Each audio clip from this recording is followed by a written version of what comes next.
Welcome to Of Sound Mind and Spirit. I'm Shelly. And I'm Lisa. We're sisters walking together on a journey of faith. We're not perfect. We definitely don't have all the answers. We're inviting you to walk with us as we explore ways we can better know and grow in our faith together.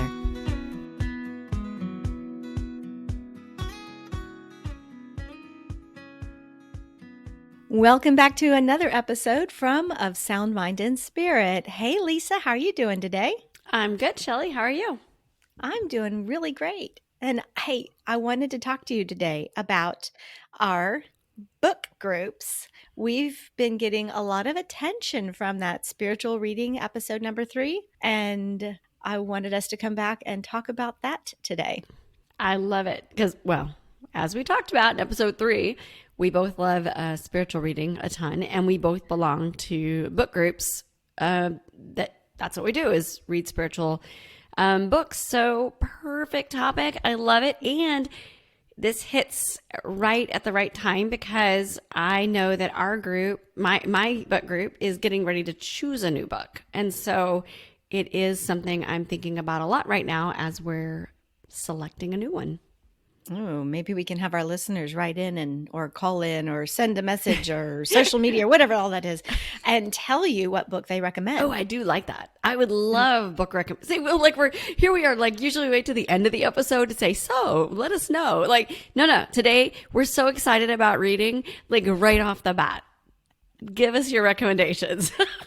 See, my group has already gotten into our next book. We're actually doing a Bible study now, so we're kind of off the book at the moment. But I didn't realize that when school starts, your group starts back up. Yeah. So that's perfect. We do a fall and a spring. We follow the school year. So we do a fall book and a spring book every year. And so, sometimes we've done summer books. How long have you been doing a book club, Lisa? Ooh, that's a good question. I don't know. Probably 6 years. Oh, I'd say more. It could I would be think more. You've been doing it like 8 years. I don't know. It's funny. I don't know. I have to text a few friends and ask them. Well, I was wondering, we've talked about being in book club, but why? Why did you start your book club? Is it obvious that I like to read? Well, I guess so. I mean, if you're I going know. to read a good book, you might as well share it with everybody else, right? And talk about it. Exactly. Well, I had a few friends, and I think we were our book group is specifically for moms of teens at our parish. Mm-hmm. So we had a few of us were wanting to get together and kind of find ways to support each other as moms of teens, because that is an underserved group, in my opinion. We are a neglected group of moms because we're in weird. Anyway, that's a whole nother topic. But like we're in a weird. That's a different topic. We're in a weird stage of parenting that people don't like to share as often. So we were wanting to come together and support one another, and I think choosing a book really gave us structure to why we were getting together. So the book was the vehicle for us to assemble on a regular basis and share spiritually. And then that in turn led us to make really personal connections and become friends and support one another, even though we don't always talk about like our underlying issues. It just became a vehicle for us to really get to know each other and grow in faith and grow in fellowship. Yeah. I love the idea of doing it as a spiritual book reading. When I first moved to our current neighborhood, I was invited to join a book club in the neighborhood, which was not spiritual. I guess you'd call it secular, is a fancy word. Regular books. Regular books, yeah. It'd be like New York Times books, bestsellers. But they were also fiction, right? Yes. Well, sometimes. Oh, okay. But what I really enjoyed about being in a book club, and this extends both ways, is that it introduced me to titles I would not normally have chosen for myself. Mm. And so there's that going on. And then we met monthly, and now I'm in a club, and so are you, that meets weekly. And we break it down, not just, one book a month, but we break it down like 1 or 2 chapters a week. And that helps keep it moving. You know what I mean? It's good motivation. It provides us a sense of accountability to get through that book. Yeah, because sometimes it's like 2 days before and you're like, oh, I got to read my chapter. We usually meet every other week. Oh, okay. And then take generous breaks for holidays, and we follow the youth ministry schedule for our kids, so we meet when they meet, kind of things. That's a really great idea. Yeah. Even though I started the group I'm in now, even though I started with a couple of people that I already knew, we'd met through mom things. I think a couple said had been in Bible studies together. We opened it up to really anyone, from our Moms of Teens Facebook group. And it's been great, because while the intention really is to read this book and grow in spirituality and learn more about our faith and all of that, it's become so much more. And I think that's why the book group means so much to me, is because, like actually tonight we are getting together socially, because we're not reading over the summer. So we still get together socially and check in on one another, and see how each other's doing. And so it's really created this bond that is not just friendship, but it's also very spiritual, praying for each other and supporting one another all the time. So it's hard for me in my mind to separate the commitment we have to one another from our books. It's in my head, it goes together, because it's hard to sit down with other women and just start talking about deeply spiritual things. It just doesn't happen naturally. But when you're reading a book and at the end of the chapter, reflection questions or whatever, and then you start sharing and you start talking and you start learning about each other, and ways that even if I've known this person for 10 years, this might not have been something that ever came up in a conversation, right? No, So, you're exactly right. yeah, so you make these connections with each other, and a lot of it is deeply spiritual. I'm in a group right now that meets in the daytime because I'm working out of the house. So I can go on that specific day. We start with mass and then we gather at someone's home, and it's become a real easy, comfortable group. And for a while I switched over to an evening group because I had something on that day and I needed to go at night, and got to know those ladies also, but found I was really missing my daytime group Mm-hmm. again. So I've swapped back over there because I missed my friends. I don't know Yeah. how else to say it. You know, You do. You gotten to become know each other. attached to one another, and ours is also, I would say, moved out of. I'd say in addition to the book, like we've set times where we all go to adoration together, and then go to dinner, or go to mass together, and then go to dinner. So it's just grown into more than just, oh, we read a book together.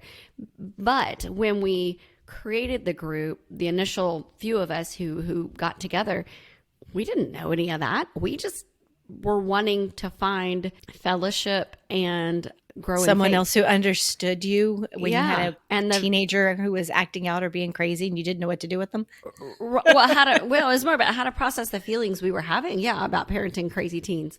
And our very first book was about being an imperfect Catholic mom. I mean, that was our very first book. And we chose it because of the title and because of we felt like, oh, we're not perfect. So, it was like, this And we sounds like a definitely good don't book have for all the us. answers. Do not have all the answers. I know. Is there a theme in my life?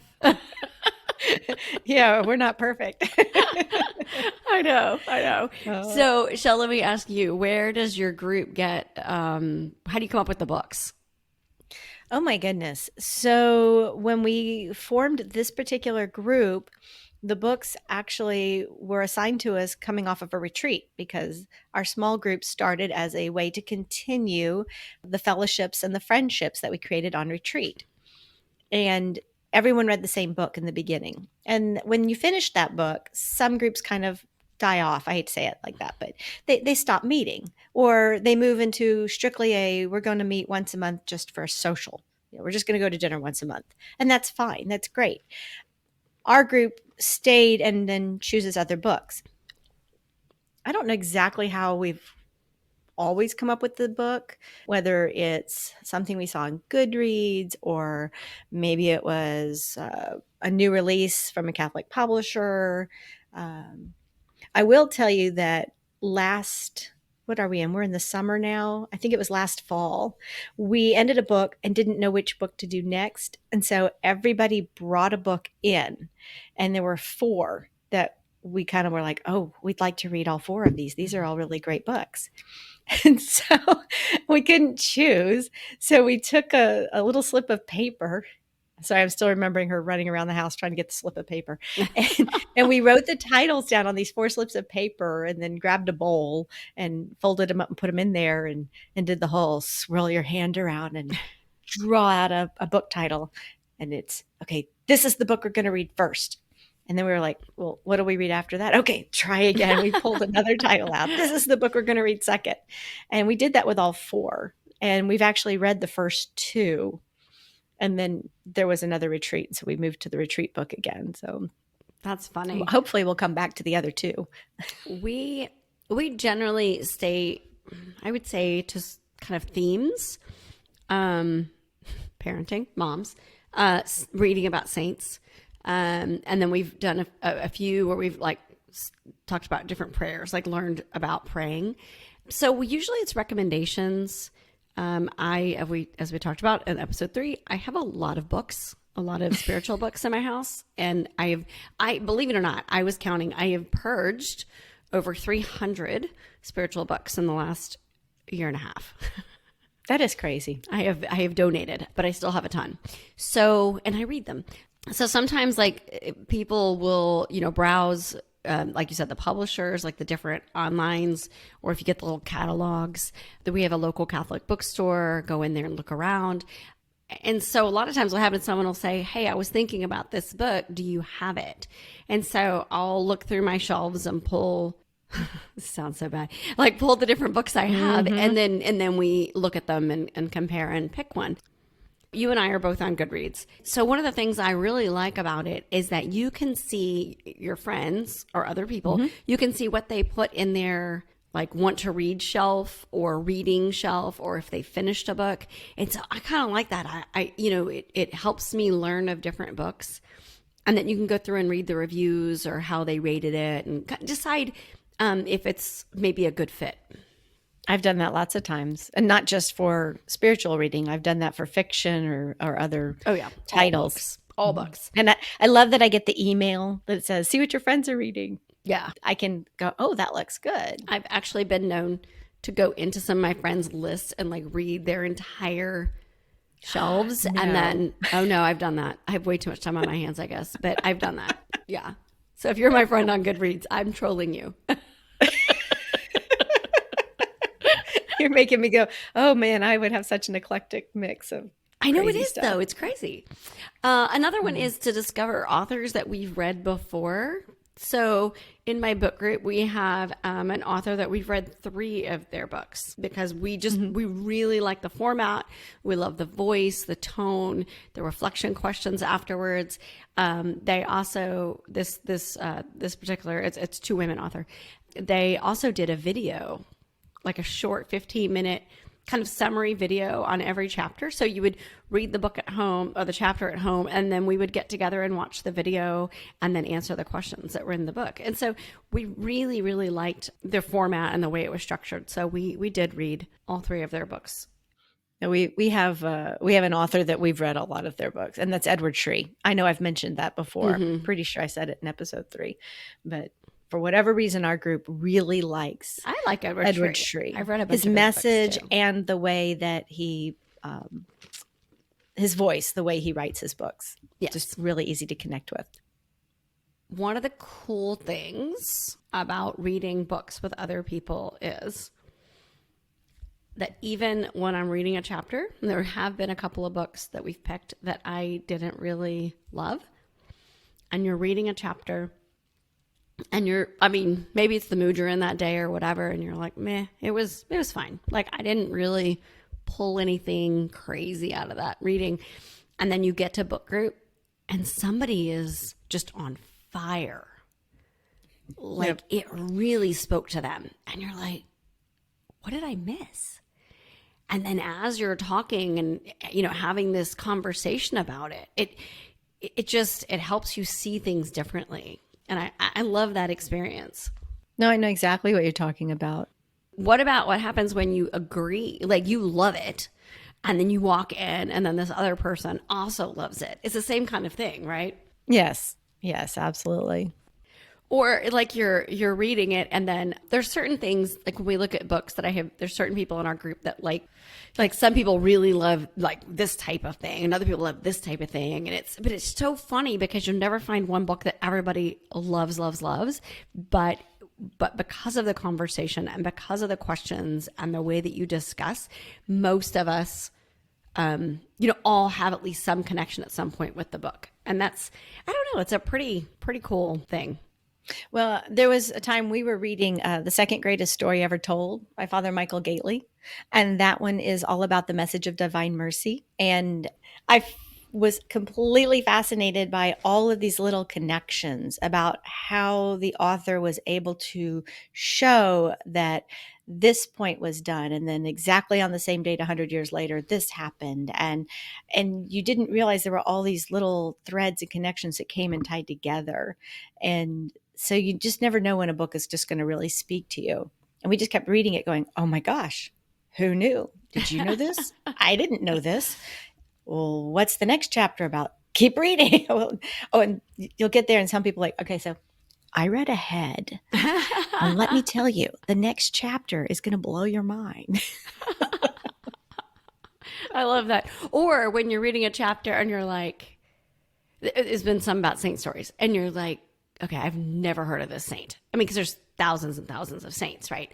And you're reading it and you're like, there's got to be more to this story, because it's just like maybe it's a blurb, and then you're like, hang on, guys. And then someone's got to get out their phone. And the next thing you know, we're all learning in depth about this saint, totally distracted, because it's just like, wow, that was really weird or cool or powerful or different, or, like you're interested. And then that's something our group has really talked about. They really like learning about all the different saints, because there's a saint for everybody, no matter what your personality is, what your stage or season of life is, or whatever. There's some saint that you can connect with. And so we love reading about I was going to say the obscure ones, but even the more popular ones, there's always something cool. There's always something to learn. Yeah. So you and I both found our book clubs. No, I take that back. I found my book club and you created your book club. Yeah. So I wanted to ask you if you were going to give advice to listeners out there who maybe don't have a book club, either in their parish or their neighborhood or in their schools, wherever they are. How would you go about creating your own? What if you want to start one? I just start it. So I really, this is kind of how I do things. Like, I don't wait for it to happen. I just, I want it. So I don't know. I'm very outgoing. Yes, y'all, that is exactly Lisa. Oh, we don't have this. Let me start it. So what I would do is, if you have a couple of friends that you've talked to who like to read, or at least will passively agree to show up with you, which sometimes that happens to me. I like drag people with me. Yes. Pick a book, and I'll get to the picking the book. Hang on. So talk to a couple people. All you really need is one other person, honestly. Set a time, a date, and maybe if you can come up with a place, and then just kind of reach out the people if you feel comfortable, if you're in a place where you know a bunch of other people at your parish or school or wherever, your community. But if you don't know anyone or no one is saying yes to you, cast a wider net. There's all these different like Facebook groups, or if it's at the parish, talk to somebody at the church and say, hey, I want to host a book group. Can I put it in the bulletin or email or whatever? And just make the offer. I would say that's the hardest part, is just deciding you're going to do it and do it. But if you say, so what we do is in the very beginning of since we don't meet every week, we don't meet on a regular schedule. So we sit down, one other person, I sit down before the season starts, and we look at the calendars, we look at the school calendars and youth ministry. And then we set it right there. Like, we meet on Sundays at 6:30. So Sundays after the 5 p.m. mass. So Sundays at 6:30.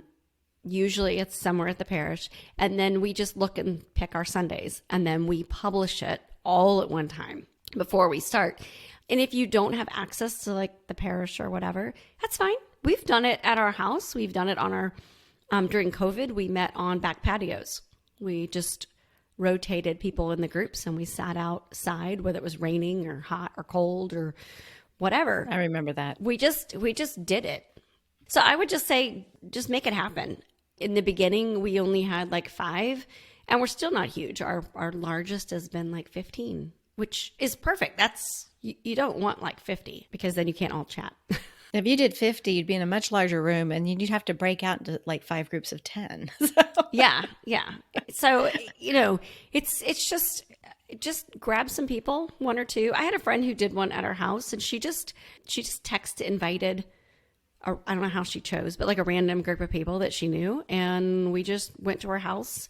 I think it was like Fridays after morning mass for 5 weeks. Well, I remember how I got involved in the very first one, the one that wasn't spiritual. It was, we had moved here and my daughter was playing softball and it was a couple of other moms on the softball team.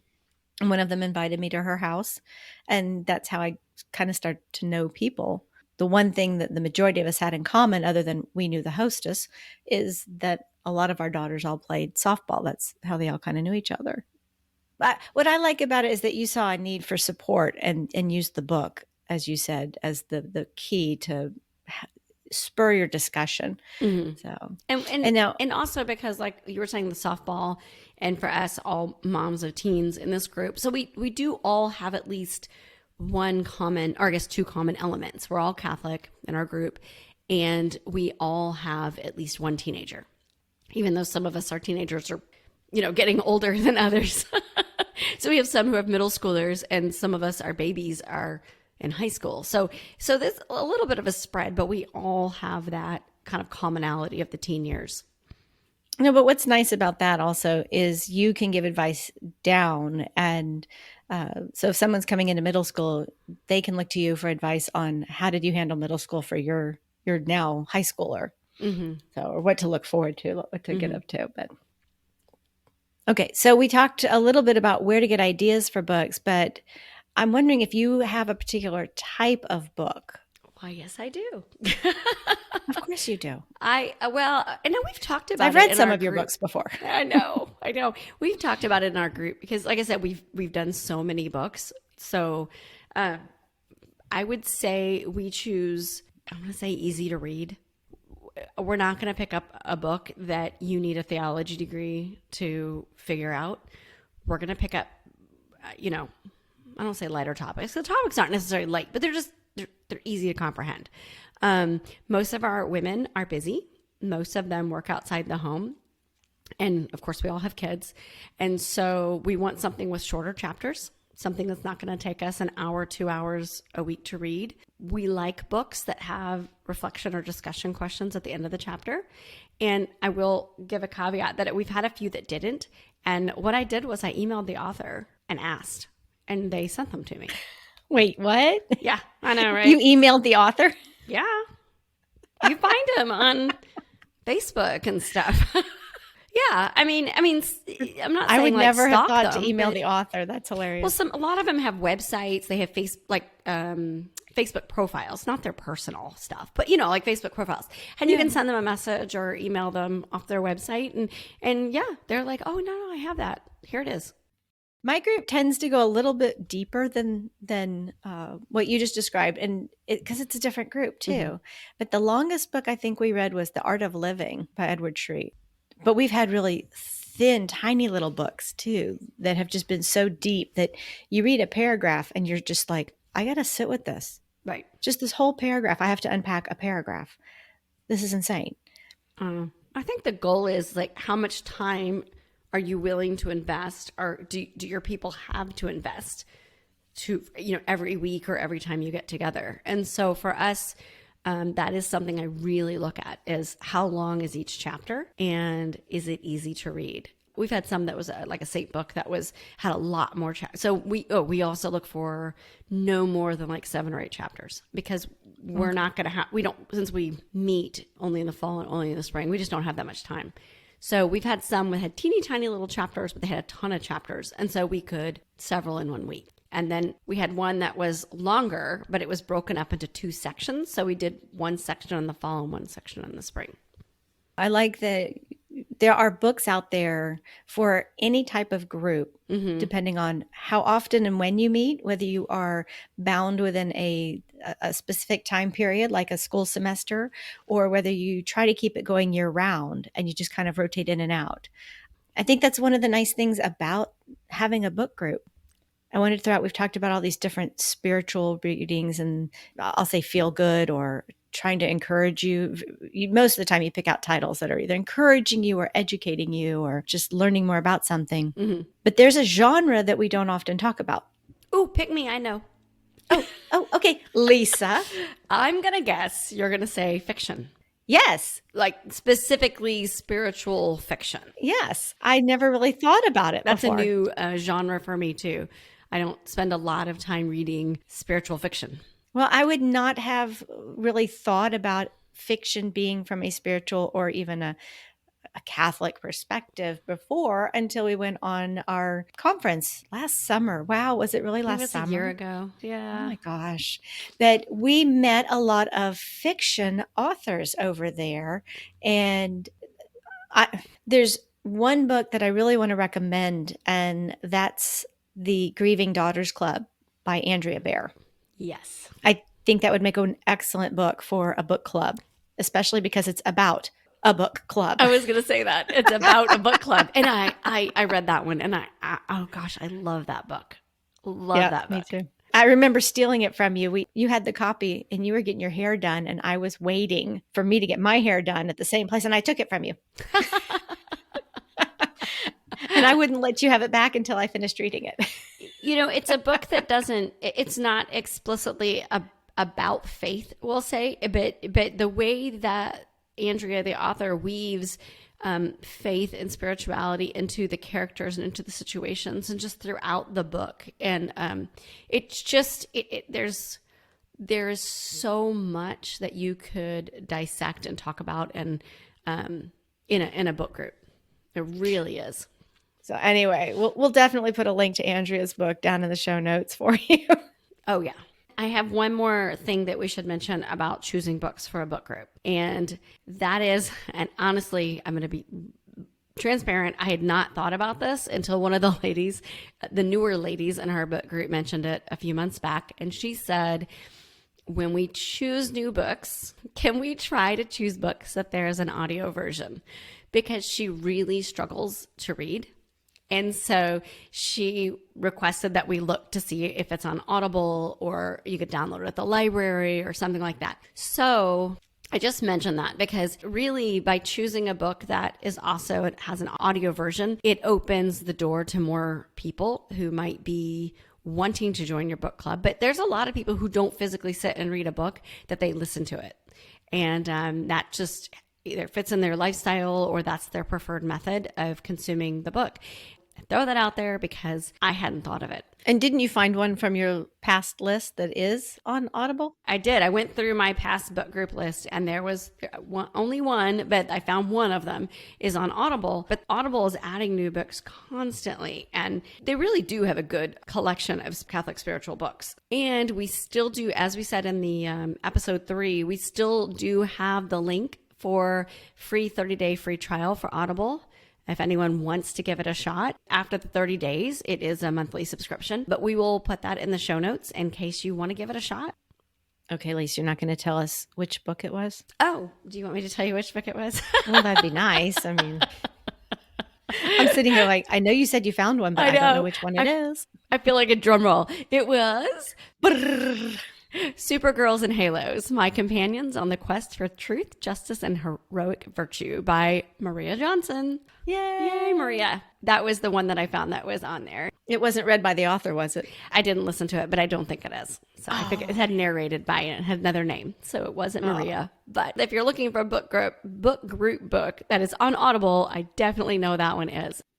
You know what we should do? We should put all of the books, or as many as we can remember, that our groups have read and put them in the show notes. Because that's going to be a long list. Why not? I would recommend all of the books that we have read. So I feel very comfortable sharing the titles and the authors with everybody. Okay. Well, then I will do it. Okay. Shelly does the show notes. So she's like, don't make me do extra work. You're going to give me all the links anyway. I will. All right. As we said at the beginning, what books do you recommend? Do you read in a group? And if you do, I'm picking a new book for our group, so I really need recommendations. And if you're in my book group, let me know. What do you want to read? That's fantastic. Hey, Lisa. Yes. I'd be remiss if I didn't pull out a quote here. Oh, I forgot. You always have a quote. Go. Mm-hmm. All right. It comes from Saint Josemaría Escrivá, and it's reading has made many saints. So don't remember that just by reading, we are also educating ourselves. We are growing closer in a relationship in community with each other. We're walking together in faith, and we're striving to become holy. I love that. And I read a book about him too. So I have one right here. Insanity all the time. Well, thank you for listening and getting excited about books, hopefully, as much as we do. And we'd love to hear from you. Shelly, do we have any feedback that you want to give a shout out? Yes, Lisa, we do have some feedback that is a review that came to us on Apple Podcasts. Woo-hoo! And this one is from Maria Gallagher. She wrote, I found this podcast to be an outstanding exploration of the spiritual life from two sisters who are a joy to listen to. Aw, she called us a joy. I love that. Thank you so much. As always, we hope that you will subscribe. Head over to our website at soundmindandspirit.com. At the very bottom of the page, you can find a place to subscribe to our email list. We will not spam you, we promise. But just so you can stay current with whatever's going on with us, do us a favor and share the podcast with a friend. We appreciate it. All right, Lisa, I got a book to go read. I've got like 5, so I can choose one. My group meets in the morning, and I haven't finished the chapter yet. Oh. So I got to run. All right. Thanks, everyone. We will see you later. Bye.